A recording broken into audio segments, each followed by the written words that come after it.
Shalom kakak-kakak, berjumpa kembali dengan Klinik Sekolah Minggu, channel yang berisi video pembelajaran bagi kakak-kakak guru sekolah minggu yang informatif, yang solutif, dan kreatif. Video pembelajaran tentang bagaimana mengelola dan mengajar anak-anak sekolah minggu agar sekolah minggu menjadi begitu menarik, menampilkan beberapa contoh alat peraga serta bagaimana membuatnya. Nah, alat peraga ini memang sangat menolong anak-anak sekolah minggu bisa memahami pelajaran dan bisa mengingatnya dalam jangka waktu yang cukup lama, sehingga firman Tuhan bisa diingat anak-anak dalam waktu yang cukup lama. Nah, alat peraga ini juga sangat membantu kakak-kakak guru sekolah minggu untuk bisa menjelaskan, menyampaikan materi pelajaran dengan lebih baik. Nah, video kali ini kakak-kakak menampilkan cerita Alkitab serta didukung dengan alat peraga, juga bagaimana cara membuatnya. Keren kan ya? Nah, video pembelajaran lainnya bisa kakak-kakak lihat di deskripsi di bawah ya, di deskripsinya.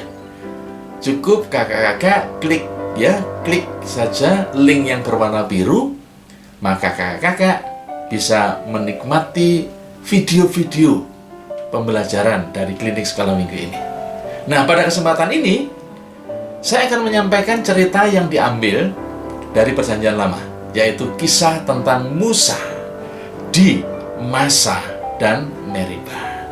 Nah, di Masa dan Meriba itu Allah menunjukkan kuasanya yang begitu luar biasa. Nah, oleh sebab itu, bagaimana kisahnya? Simak video ini sampai selesai ya, sampai kelar. Nah, seperti biasa di video ini, di akhir video ini akan saya sampaikan bagaimana cara membuat alat peraganya. Tenang saja, gampang kok membuatnya dan sangat menarik sekali. Sebab itu, simak videonya sampai selesai ya, sampai selesai.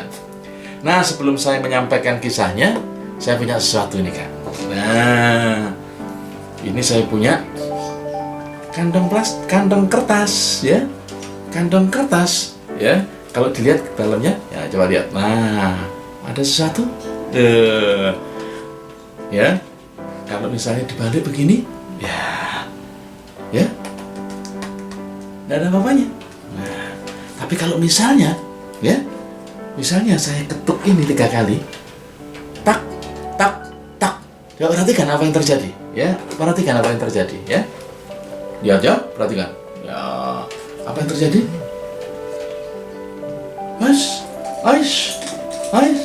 Ada airnya. Ada airnya. Ternyata setelah diketuk 3 kali keluar airnya. Keren ya. Nah, tapi itu masih belum apa-apa. Ya, kisahnya ini jauh lebih keren lagi, Kak. Ya, jauh lebih keren lagi adik-adik. Ya, begini kisahnya. Ya, kisahnya dituliskan di dalam Keluaran pasal 5 ayat 1 sampai 7. Ceritanya begini. Kemudian berangkatlah segenap jemaah Israel dari padang gurun Sin. Mereka berjalan dari tempat persinggahan ke tempat persinggahan sesuai dengan titah Tuhan. Lalu berkemahlah mereka di Rafidim. Tetapi di sana tidak ada air untuk diminum bangsa itu. Tidak ada air. Jadi mulailah mereka bertengkar dengan Musa. Wow, mereka mulai bicara, ngomongnya kasar. Salah satunya begini, Musa, berikanlah kami air supaya kami bisa minum. Lalu kemudian Musa menjawab berkata, lalu kenapa kalian bertengkar sama aku? Mengapa kalian mencobai Tuhan? Musa berkata begitu. Hauslah bangsa itu semuanya, tidak hanya orang-orang Israel, tapi juga ternak mereka juga kehausan karena mereka butuh minum. Bersungguh-sungguhlah bangsa itu kepada Musa. Ya, sekali lagi mereka berkata, mengapa engkau memimpin kami keluar dari Mesir untuk membunuh kami? Masa engkau biarkan anak-anak kami kehausan, ternak kami kehausan? Begitu kata mereka kepada Musa. Lalu berseru-serulah Musa kepada Tuhan.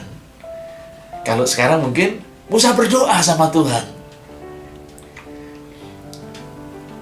Berdoanya begini. Apakah yang akan aku lakukan ya Tuhan untuk bangsa ini? Sebentar lagi mereka akan melempari aku dengan batu karena mereka kehausan, karena mereka tidak mendapatkan atau tidak punya air lagi. Maka berfirmanlah Tuhan kepada Musa. Wah, Tuhan berfirman ini ya. Musa, berjalanlah di depan bangsa itu dan bawalah beserta beberapa orang dari antara tua-tua Israel. Bawalah juga di tanganmu tongkat. Tongkat ya, Musa biasanya bawa tongkat ya.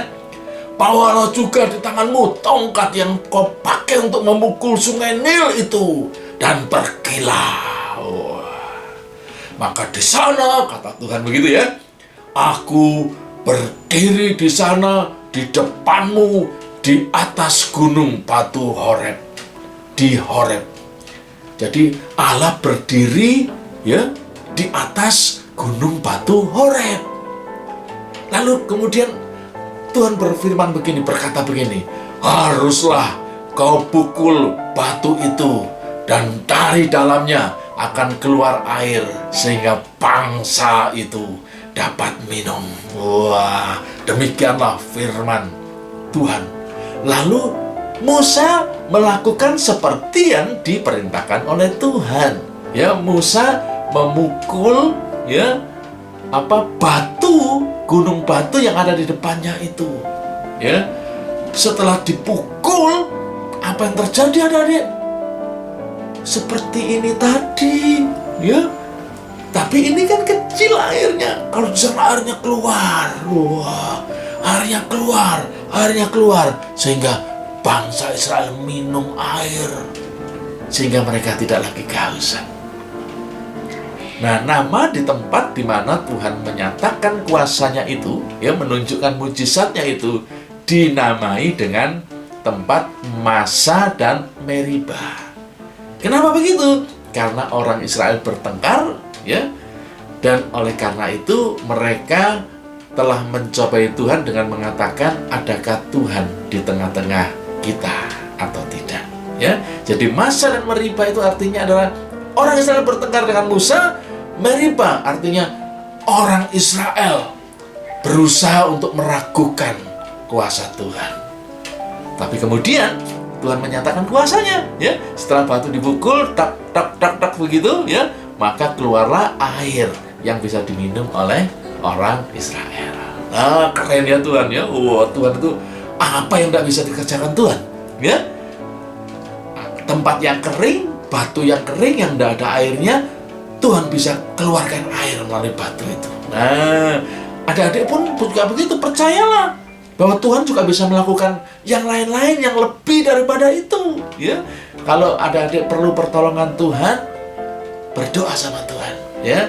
Tuhan pasti akan memberikan pertolongan. Nah, keren nggak ceritanya? Nah, begitu kakak, ya.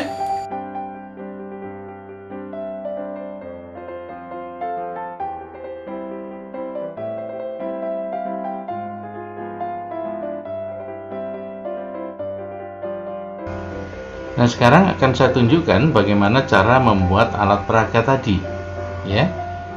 Yang pertama, tentu saja siapkan alat dan bahannya. Alatnya apa? Yang pertama adalah gunting. Lalu bahannya apa? Plastik dan kertas, kantong kertas, ya, kantong plastik dan kantong kertas. Apabila kantong plastiknya lebarnya tidak selebar kantong kertas, ya disesuaikan, ya, dipotong, lalu kemudian direkatkan kembali dengan menggunakan double tape, ya, dengan menggunakan double tape. Rekatkan sedemikian rupa sampai betul-betul pasti, ya, yakin bahwa kantong plastik itu tidak bocor, ya, kantong plastik itu tidak bocor, tidak berlubang, ya. Setelah selesai, kemudian buat batasan yang di atas atau di bibir kantong plastik ya, dan ada pembatas. Silakan diperhatikan sesuai dengan video yang ada ya. Seperti itu modelnya atau bentuknya ya. Jadi di bibir kantong plastik itu dikasih double tape, lalu di sampingnya juga diberikan double tape ya. Perhatikan persis seperti apa yang ada di video. Lalu untuk meyakinkan, coba dites, silakan dites apakah kantong plastiknya itu setelah diberikan double tape itu yakin tidak bocor. Nah, caranya nanti begitu ya. Jadi dites demikian rupa. Jadi pada saat ditunjukkan kepada anak-anak, diarahkan atau diputar ya dengan terbalik, sehingga airnya tetap ada di dalam kantong plastik. Setelah yakin selesai atau yakin tidak bocor, tempelkan ke kantong kertas. Jadi kantong kertas disediakan 2 ya. Setelah itu potong kantong kertas yang satu ya, lalu kemudian tempelkan ke kantong kertas yang lain yang baru ya. Nah, hasilnya seperti ini ya. Nah, ketika ditampilkan ya, masukkan air, tentu saja dimasukkan air sebelum peragaan dimulai ya. Lalu kemudian dibuat sedemikian rupa ya, untuk meyakinkan orang yang melihat atau anak-anak yang melihat ya. Lalu dibalik, tidak ada air ya, tidak ada air, padahal lubang untuk keluarnya air ada di tutup yang kita tutup dengan tangan kita tadi ya. Nah, gampang kan? Gampang ya.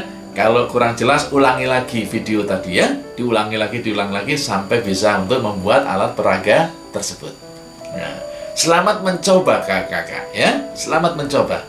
Demikian kakak guru sekolah minggu pelajaran kita pada hari ini ya. Tetap ikuti klinik sekolah minggu pada episode mendatang ya. Saya jamin saya akan menampilkan ya alat-alat peraga yang lain yang lebih menarik yang bisa disampaikan pada saat kakak-kakak bercerita di sekolah minggu. Sampai jumpa. Tuhan Yesus memberkati.